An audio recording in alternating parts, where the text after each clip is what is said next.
सभी को मेरा नमस्कार। मैं मंजू शर्मा GSSS लोहारी राघो हिसार से PGT मैथमेटिक्स।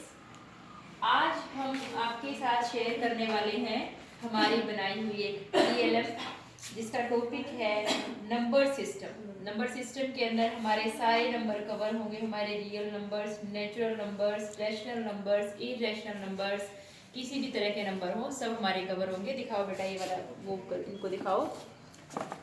ये TLM के आपको 3 पार्ट्स दिखाई दे रहे हैं। ये TLM का ये जो पार्ट है वो समझाने के लिए है। इसको हमने एक गेम के रूप में बनाया है। पर्ची उठा करके बच्चा कैसे गेम खेलेगा ये हम आपको बताएंगे। और ये है हमारे गेम का लेवल 2। लेवल 2 में उसको क्या यूज़ करनी है, क्या उसके लिए कंसेप्ट रहेगा और कैसे वो खेलेगा गेम को ये बताएंगे। सबसे पहले हम देखेंगे कि ये TLM क्या एक्सप्लेन करती है और किस क्लास के लिए यूज़फुल है। देखिए ये जो TLM है वैसे तो कक्षा 6 से लेकर के कक्षा 12 तक सभी के लिए यूज़फुल है। विशेष रूप से इसका जो यूज रहेगा वो रहेगा क्लास 9th और 10th के लिए। बहुत ज़्यादा यूज रहेगा क्योंकि उसमें बच्चे का इंट्रोडक्शन होता है रैशनल और इरेशनल नंबर से, प्रीमेय और अप्रीमेय संख्याओं से। तो उस समय वो बच्चा कंफ्यूज हो जाता है। देखिए मैं हमेशा बच्चों को एक उदाहरण देती हूँ कि मान लीजिए आपके स्कूल बैग का एग्जाम्पल ले ले। उसमें आप कॉपी भी लाते हो, टिफिन लाते हो, पेन पेंसिल लाते हो, बुक्स लाते हो और नोटबुक, छोटी डायरी, ये सब भी लाते हो। क्या आपने वो सब इकट्ठा डाल रखा है या फिर आपने क्लासीफाई करके अलग अलग डाल रखा है? देखिए गणित की एक एबिलिटी चीजों को क्लासीफाई करना भी है ताकि वो इजी वे में उनको समझ सके कि उसका प्लेस कहाँ है। ऐसे ही जब बच्चे के सामने कोई नंबर आता है, बच्चे के सामने इतनी सारी संख्याएं आती है, -6, 9.712 के ऊपर बार लगा हुआ है, ये दिखाओ इनको अच्छे से। और ये देखिए ये इस तरह की संख्या है, डैश डैश करके आगे बढ़ती जा रही है।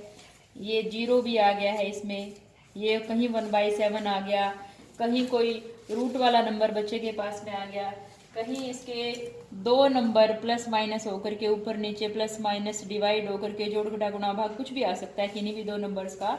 तो उस समय बच्चा ये सोचता है कि इन नंबर्स का प्लेस क्या है, वो उसके दिमाग में सारा ये बन जाता है। इस कंफ्यूजन को दूर करने के लिए, इस प्रॉब्लम को सॉल्व करने के लिए हमारी TLM काम करेगी।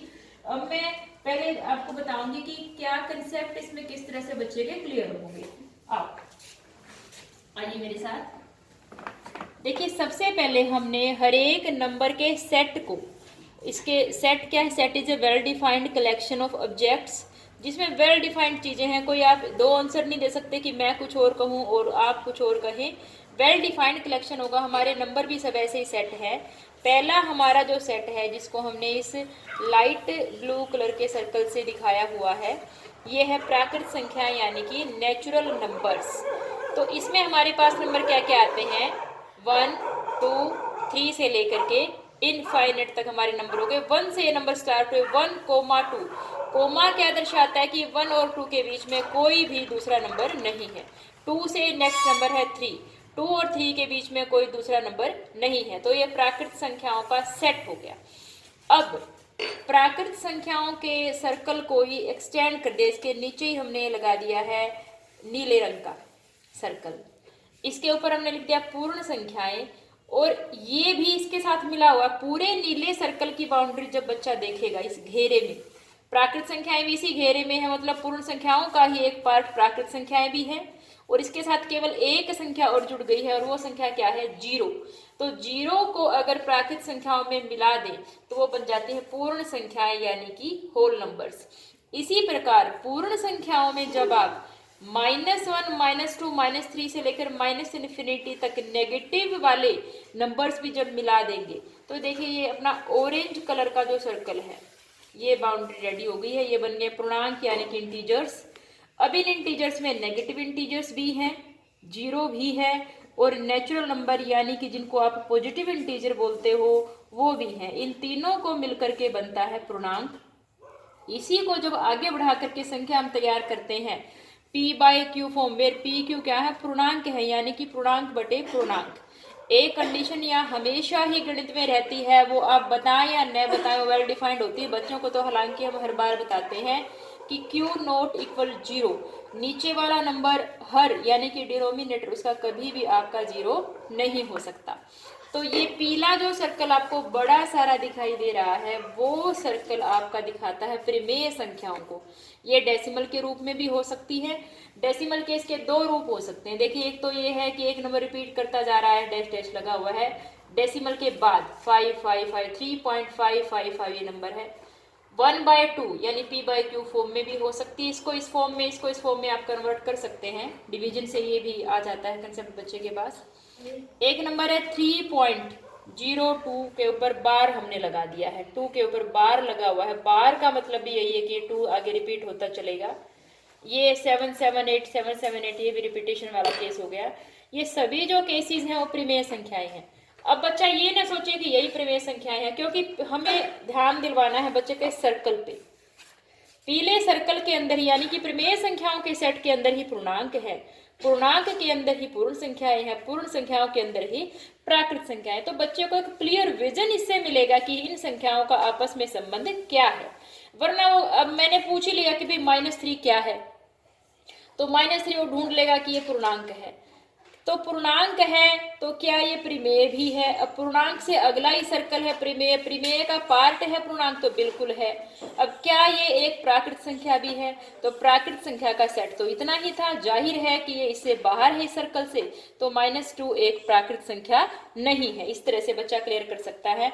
अब इनसे अलग हमारे पास कौन से नंबर रह गए? जो नंबर इनमें नहीं आए उनके लिए हमने एक अलग लगा दिया, क्योंकि ये पूरा किसको शो करता है? वास्तविक संख्या को, रियल नंबर को। रियल नंबर लाइन भी हमने शो की है।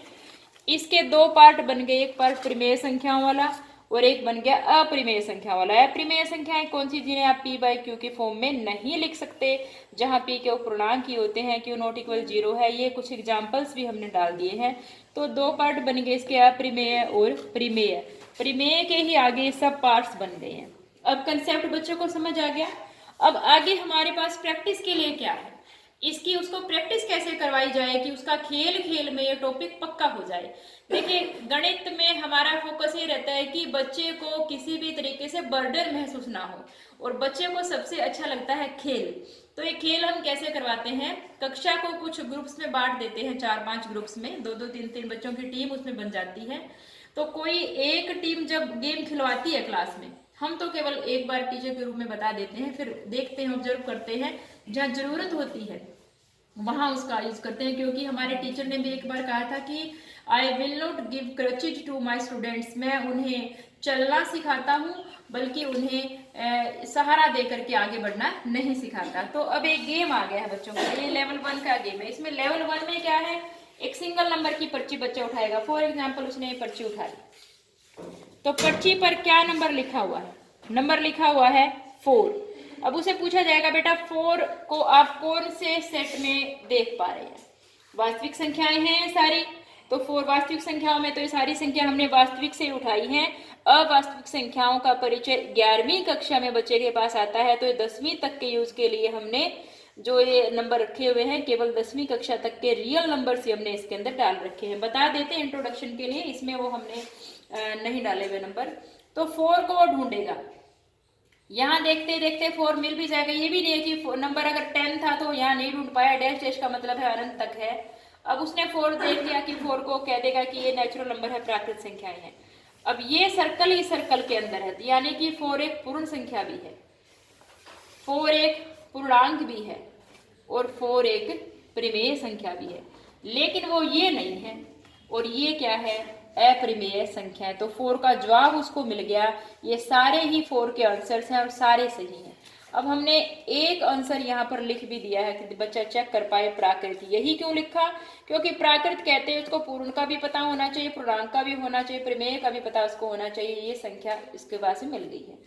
अब इसने नंबर उठा लिया वर्गमूल 3। जिस संख्या का पूरा वर्गमूल नहीं निकलता, ऐसी कोई भी संख्या हमारे पास यहाँ पर मौजूद नहीं है, तो अब इसको यहाँ से मैच करेगा, और यहाँ वर्गमूल वाली ऐसी संख्याएं उसको मिलेगी जिनके पूरे वर्गमूल नहीं निकलते। यहाँ से मैच कर सकता है बच्चा, खुद वो बताएगा कि मैं उसको इस वर्ग में रखूं या फिर इस वर्ग में रखूं, और इस वर्ग में रखूं तो भी आगे कहाँ रखूं, ये सब बात बच्चा आपको बताएगा। ये हो गया गेम का लेवल 1। अब आइए आगे बढ़ते हैं लेवल 2 पे। लेवल 2 पे हमने क्या इंट्रोडक्शन दिया कि इनकी जोड़ घटा गुणा भाग यानी कि algebra of rational and irrational numbers, परिमेय को परिमेय में ही जोड़ा जाएगा, दोनों संख्याएं ही परिमेय होंगी। तो जोड़ घटा गुणा भाग कुछ भी कीजिए, भाग करते हुए हमेशा ये कंडीशन बच्चे को साथ में हम बताएंगे उसके लिए हिंट के लिए कि जीरो को कभी नीचे न ले, यानी कि can not divide by zero, हर में उसको कभी भी जीरो नहीं रखनी है, ये उसको खास इंस्ट्रक्शन दिया जाएगा। तो परिमेय है, परिमेय का जोड़ घटा गुणा भाग कुछ भी करेगा, नॉन जीरो नंबर्स के लिए ये सारी बातें आप सही ढंग से फॉलो कर सकते हैं, जीरो का अलग से उसको केस बता देंगे। तो परिमेय और दोनों ही परिमेय होंगी तो जवाब होगा परिमेय, एक अपरिमेय और एक परिमेय होगी तो जवाब होगा अपरिमेय, आंसर जो भी सोल्व करने के बाद आएगा।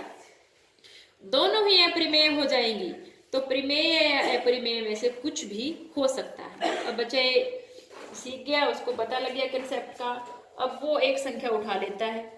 अब देखिए क्या संख्या उठा ली बच्चे ने, -1/√2। तो -1 कैसी संख्या है, उसको यहाँ मिलेगी यानी कि वो परिमेय होगी, -1 उसको यहाँ मिल गई, ये पड़ी है -1 संख्या, तो ये हमारी कैसी संख्या होगी, पूर्णांक, पूर्णांक भी कैसी है, परिमेय है, परिमेय हो गया।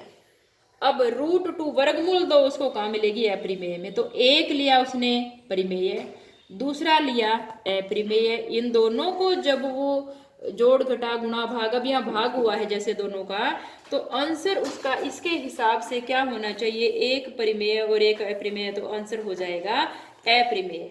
यानी कि आपकी जो ये संख्या है वो एक कैसी संख्या है, अपरिमेय यानी कि रेशनल नंबर है। टैली करने के लिए आंसर भी उसके लिए हमने लिख दिए हैं कि बच्चे खुद से आपस में गेम खेल सकते हैं। ठीक है, तो ये आप सभी देख रहे थे हमारी टीएलएम की प्रेजेंटेशन। आप सभी का बहुत बहुत धन्यवाद। इसके बारे में आपकी जो भी राय हो वो हमें जरूर हम तक पहुंचाएं, और आपके जो सजेशंस होंगे हम उनको फॉलो करके इसको और अच्छा बनाने का प्रयास करेंगे। थैंक यू, धन्यवाद।